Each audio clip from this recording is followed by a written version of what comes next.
Bismillahirrahmanirrahim. Ini adalah simulation control valve.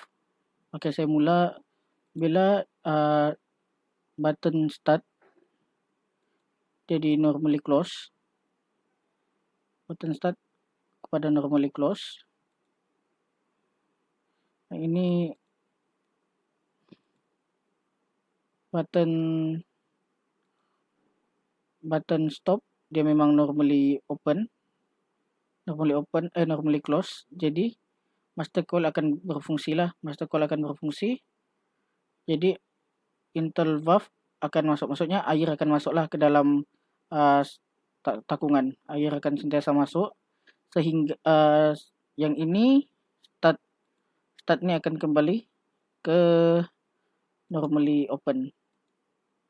Bila dia kembali kepada normally open, master coil masih berfungsi. Oleh sebab itu internal valve masih teruskan kerjanya, iaitu masukkan air lagi lah di dalam takungan. Dan low level switch akan dia akan kembali ke normally open. Dia akan kembali ke normally open. Dikembali ke normally open sebab dia sudah detect dapat detect air lah. Dia detect air, dia akan berubah kepada normally open. Tapi internal valve masih menyala. Maksudnya air masih masuk ke dalam tangki yang kita isi lah. Sehingga air tu mencapai tahap level high switch, yang air tu sampai di tahap yang kita inginkan. Jadi dia detect, dia akan berubah pada normally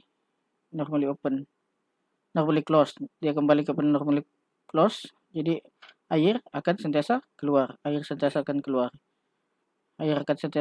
Yang ini sudah terdetek, dia akan jadi normally open kembali ke normally open, tapi air akan sentiasa keluar sehingga bila dia capai tahap air tidak menyentuh kepada level low switch, yang sensor ini akan kembali on.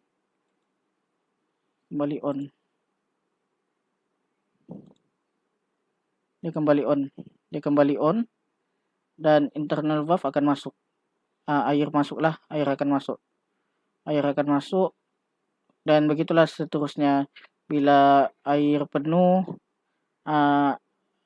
level high switch akan berfungsi semula, dan begitulah sehingga button stop ini ditekan kembali kepada normally open.